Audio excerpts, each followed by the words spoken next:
अखिल भूमंडलीय सर्व शिरोमणि मुनि समाज के संस्थापक आदि मुनीश्वर योगेश्वर सदगुरुदेव शिव मुनि महाराज की जय।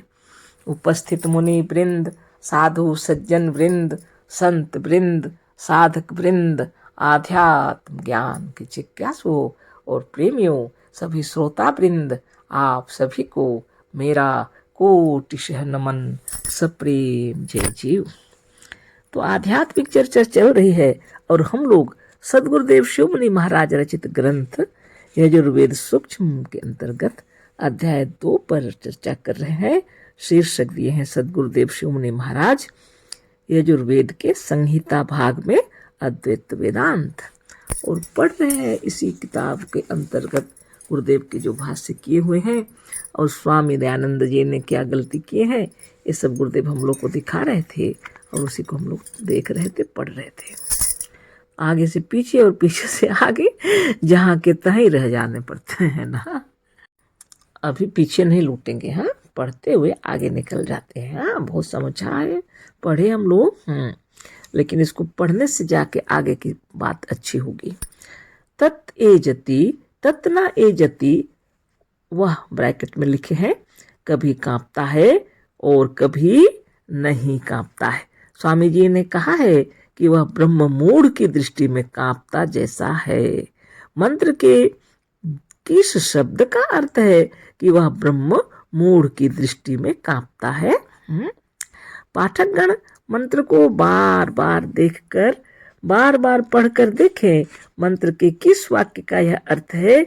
हम स्वामी जी से पूछते हैं कि ऐसा कौन सा मूढ़ है जो ब्रह्म को कांपने वाला मानता है। संसार में अलबत्ता यदि कहीं ईश्वर होगा तो आपके इन अर्थों को सुनकर अवश्य कांपता होगा। स्वामी जी ब्रह्म को कांपने वाला कोई नहीं मानता। आपने मनमाने तौर पर यह लिखा है कि मूढ़ की दृष्टि में वह ब्रह्म कांपता जैसा है। उक्त वेद मंत्र में यही कहा है। यह मंत्र के किसी शब्द में नहीं है, यह तो आप ही की दृष्टि में है और किसी के नहीं। देखिए, यह ईश्वर के लिए है ही नहीं, यह तो मनुष्यात्मा एवं या जीवों के लिए है, जो डर कर कभी कांपता है और डर कर छूट जाने पर नहीं कांपता। पक्षपातवश अर्थ का अनर्थ करने से बढ़कर दूसरा कोई पाप नहीं है। सबसे बड़ी बात यही है। पक्षपातवश अर्थ का अनर्थ करने से बढ़कर दूसरा कोई पाप नहीं है। कभी भी किसी भी मंत्र का यदि आप अर्थ कर रहे हैं, भाष्य कर रहे हैं, तो पक्षपात से रहित होकर के उस मंत्र का अर्थ बतलाना चाहिए। अपनी मनगढ़ंत बातों को उसके अंदर कभी नहीं डालना चाहिए, है ना। ये बहुत बड़ा पाप है, क्योंकि ऋषि मुनि लोग कितनी तपोबल से, साधन ध्यान और तपस्या से जो तत्व प्राप्त किए हैं, जो सच्चाई उनके सामने है, उसको उन्होंने रखा है। और इसको उसी तरह अर्थ को सबके सामने रखना चाहिए, है ना। तो आगे पढ़ते हैं। मजहब ईश्वर का बखेड़ा छोड़ दो, सभी वेद मंत्रों का अर्थ ठीक ठीक लग जाएगा और बैठ जाएगा। सदगुरुदेव शिव मुनि महाराज की जय। सदगुरुदेव कह रहे हैं कि मजहबी ईश्वर का बखेड़ा छोड़ दो, सभी वेद मंत्रों का अर्थ ठीक ठीक लग जाएगा और बैठ जाएगा।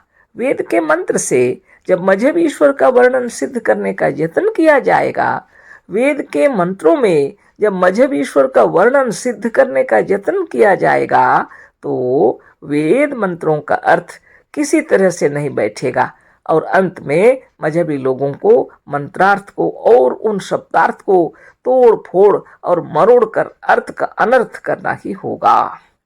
आप हमारे इन लेखों में प्रत्यक्ष देख सकेंगे, वेद के सीधे सादे शब्दों का मजहबी लोगों ने किसी तरह से व्यर्थ माने लगाकर अपने सिद्धांत का वर्णन किया है। वेद के जिन शब्दों का अर्थ मजहबी लोगों ने ईश्वर किया है, उन शब्दों का अर्थ कदापि ईश्वर नहीं है। वेद में एक शब्द आया है, प्रजापति।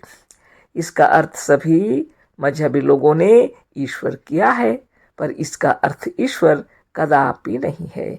आर्य समाज के प्रवर्तक स्वामी दयानंद ने भी प्रजापति का अर्थ ईश्वर जगदीश्वर और परमात्मा किया है। पर निम्न मंत्र में प्रजापति का जो अर्थ दिया है उसने स्वामी जी के मस्तिष्क को किंकर्तव्य विमूढ़ बना दिया और अंत में मंत्र का अर्थ इसके शब्दार्थ के सर्वथा विरुद्ध करके, अर्थ का अनर्थ करके अपने पाठकों की आंखों में धूल झोंकने का प्रयत्न किया है। तो इससे आगे हम लोग पढ़ेंगे, है ना।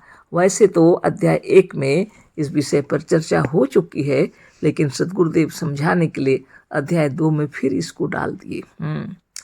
यजुर्वेद के 31वें अध्याय का यह 19वां मंत्र निम्नलिखित प्रकार से है। प्रजापतिश्चरति गर्भे अंतर्जायमानो बहुधा विजायते तस्य योनिम परिपश्यन्ति धीरास्तस्मिन् तस्थूर्भुवनानि विश्वा। यजुर्वेद अध्याय 31 मंत्र 16 पदच्छेद किए हैं सद्गुरुदेव। प्रजापति चरति गर्भे अंतः अजायमानः बहुधा विजायते तस्य योनिम परिपश्यन्ति धीराः तस्मिन् तस्थुः भुवनानि विश्वा। अन्वय किए हैं अजायमानः प्रजापति गर्भे अंतः चरति बहुधा विजायते तस्मिन् विश्वा भुवनानि तस्थुः तस्य योनि धीराः पश्यन्ति। देखिए, है ना। अब इसका शब्दार्थ देखिए। गुरुदेव लिखे हैं शब्दार्थ में अजायमान, स्वरूप से न जन्म लेने वाला, प्रजापति प्रजा का मालिक। प्रजा उस प्रकृति को कहेंगे जो पुरुष द्वारा उत्पन्न की गई है। सद्गुरुदेव कह रहे हैं प्रजा उस प्रकृति को कहेंगे जो पुरुष द्वारा उत्पन्न की गई है। प्रकृति रूप से पुरुष द्वारा उत्पन्न किए हुए पंचभूतमय यह संसार या यह शरीर प्रजा है। देखिए, अच्छी तरह समझ लीजिए, है ना।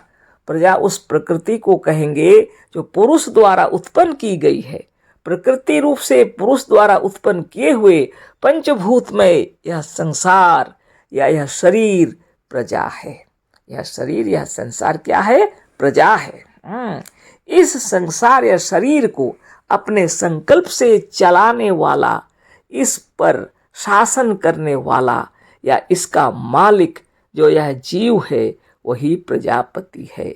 यह स्वरूप से अजायमान होने पर भी, अर्थात अपने स्वरूप से न जन्म लेने वाला होने पर भी, अपनी इच्छाओं, कामनाओं और कर्मों के वश होकर गर्भे अंतःचरति, गर्भ के अंदर, गर्भ के भीतर प्रवेश करता है। और इतना ही नहीं, गर्भ के भीतर प्रवेश करके बहुधा विजायते, अनेक रूपों में जन्म लेता है। अर्थात यह जीव अपने स्वरूप से काला, गोरा, मोटा, नाटा या दुबला होने पर भी जब गर्भ के भीतर से बाहर आता है या जन्म लेता है तो अनेक रूपों में होकर आकार प्रकार के शरीर को धारण करके जन्म लेता है। तस्मिन्, इसी में, अर्थात इसी जीव के मन में निश्चय करके विश्वा, सब यानी सारे का सारा, भुवनानि संसार, सब भुवन व सारे लोकांतर तस्थु स्थित हैं। मंत्र का शब्दार्थ आपको मालूम हो गया। आप निष्पक्ष होकर विचार करें कि उस प्रजापति को, जिसे मजहबी लोग अपने ईश्वर का नाम मानते थे, वह मजहबी ईश्वर है या जीव है ना। वह इस प्रजापति के विषय में साफ साफ कह रहा है कि अजायमान प्रजापति गर्भे अंतः चरति बहुधा विजायते। स्वरूप के अजायमान होने पर भी यह प्रजापति गर्भ के भीतर प्रवेश करके अनेक रूपों में जन्म लेता है। अनेक रूपों में है। जब इतना साफ कहा है तो इसका दूसरा मतलब हो ही नहीं सकता। पर स्वामी दयानंद जी ईश्वर का गर्भ में आना नहीं मानते और प्रजापति के नाम ईश्वर का ही जबरदस्ती मानेंगे। उन्हें विवश होकर वेद मंत्र के इस भाग का क्या अर्थ करना पड़ा उसे भी सुन ले। वेद का निम्नलिखित प्रकार से फिर एक बार स्मरण कर लें। प्रजापतिश्चरति गर्भे अंतर्जायमानो बहुधा विजायते।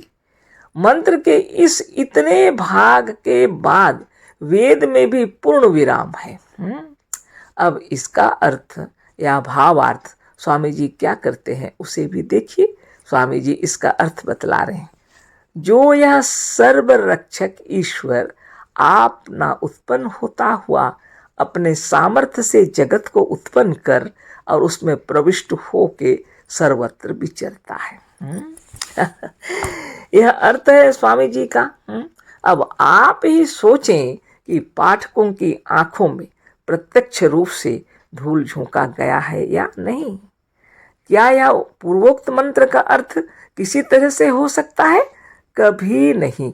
मंत्र में साफ साफ कहा गया है कि प्रजापति गर्भ के भीतर प्रवेश करके अनेक रूपों में जन्म लेता है। पर स्वामी जी यदि सच्चे अर्थ को लिख देते तो उनका यह मूल सिद्धांत ही कट जाता कि ईश्वर न गर्भ में आता न जन्म लेता है। पर इसमें अनेक सिद्धांत, इसमें उनके सिद्धांत के विरुद्ध अत्यंत स्पष्ट रूप में लिखा है कि प्रजापति गर्भ के भीतर आता है, अनेक प्रकार से जन्म लेता है। पर इससे बचने के लिए इस अत्यंत स्पष्ट वाक्य या मंत्र का अर्थ लिख रहे हैं कि अपने सामर्थ्य से जगत को उत्पन्न कर और उसमें प्रविष्ट होके सर्वत्र विचरता है।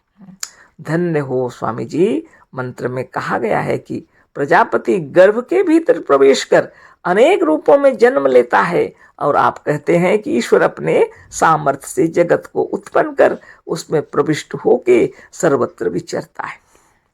स्वामी जी, आप अपने मन से भगवान को खूब विचरा लीजिए, पर मंत्र में भगवान नहीं विचर रहे हैं। मंत्र में तो आत्मा देव विचर रहे हैं। अपने दिमाग की भूलों को लोगों ने वेद मंत्र में ठूंस देना चाहा है। कितना बड़ा अन्याय किया है। इन मजहबी लोगों ने कितना बड़ा पाप और पक्षपात किया गया है मजहबी लोगों द्वारा, है ना। मजहबी लोगों द्वारा उस ईश्वर के लिए जो सियार की सींग की तरह अत्यंत असत्य, सरासर झूठ और सर्वथा अभाव मात्र है, और उसको ये लोग सिद्ध करने के लिए अपने इन मंत्रों को तोड़ मरोड़ के अर्थ बिगाड़ दिए। सबसे बड़ी बात गुरुदेव यहाँ लिखे हैं ऊपर में, हम दोबारा उसको याद दिला देते हैं। प्रजा उस प्रकृति को कहेंगे जो पुरुष द्वारा उत्पन्न की गई है। प्रकृति रूप से पुरुष द्वारा उत्पन्न किए हुए पंचभूत में यह संसार या यह शरीर प्रजा है। आपका यह संसार और आपका यह शरीर क्या है? प्रजा है। इस संसार या शरीर को अपने संकल्प से चलाने वाला, इस पर शासन करने वाला या इसका मालिक जो यह जीव है वही प्रजापति है। यह स्वरूप से अजायमान होने पर भी, अर्थात अपने स्वरूप से न जन्म लेने वाला होने पर भी अपनी इच्छाओं, कामनाओं और कर्मों के वश होकर वह गर्भ में आकर प्रवेश करता है और अनेक रूप में जन्म लेता है। तो आपने सोचा इस विषय में, तो यह जो है आपके बारे, हमारे बारे, सब जीवों को बारे लिखा हुआ है, लेकिन इन लोगों ने अपने मन गढ़ंत बातों को, इस मंत्र को निकाला। मंत्र को लिखना ही नहीं चाहिए, अपने विचार लिखने चाहिए, है ना। और मुनियों के नाम लगाकर, ऋषि मुनियों के मंत्र को तोड़ मरोड़ के रखा इन्होंने और सारी दुनिया को बेवकूफ बनाए। आप बताइए इन्होंने अच्छा किया या बुरा? जो ईश्वर जो सियार की सींग की तरह सरासर झूठ है ना उसको ये लोग हाजिर नाजिर बताने के लिए इन मंत्रों को तोड़ मरोड़ रहे हैं। अच्छा किया या बुरा किया और इतने लोगों को बेवकूफ बनाया। आप स्वयं विचार कीजिए, क्योंकि अंतरात्मा से बढ़कर गुरु कोई है नहीं। आप स्वयं सद्गुरु हैं, आपका ज्ञान आपके भीतर विराज रहा है। विश्व को देखिए, सारे जगत को देखिए, आज जितने भी दंगे फसाद, लड़ाई झगड़े, जाति ज्यादातर हो रहे हैं, दो ही चीजों को लेकर सद्गुरुदेव बताते हैं। एक तो राजनीति और एक तो धर्म नीति। ये धर्म है जो मनुष्य को छोटा बड़ा बना के रख दिया है। और जात भेद, धर्म भेद, ये सब कुछ ये मनुष्य को बिगाड़ के रख दिया है। और राजनीति अपने राज चलाने के लिए नियम कानून बना के और लोगों को कष्ट और पीड़ा देते हैं। ये दोनों ही व्यक्ति की महिमा को खत्म कर दे रहे हैं। आप विचार कर लीजिएगा। तो इस तरह की बात है। इसको तो पढ़ के पूरा कर दिया, समझे, पूरा नहीं हुआ, आगे फिर कल पढ़ेंगे, है ना। तो सच्ची बात यह है कि संसार का अस्तित्व संसार के भीतर नहीं है। संसार का अस्तित्व सजीव प्राणी के मन के भीतर है, आत्मा के भीतर है। संसार नहीं जानता कि हम संसार हैं। यह आत्मा है जो जानती है कि हम हैं, है ना। इसको अच्छा से समझ लीजिए। यही आप ही जानते हैं आप हैं। और यह संसार है, संसार जीवों के होने से है। जीवों की तरह से संसार का स्वतंत्र अस्तित्व नहीं है।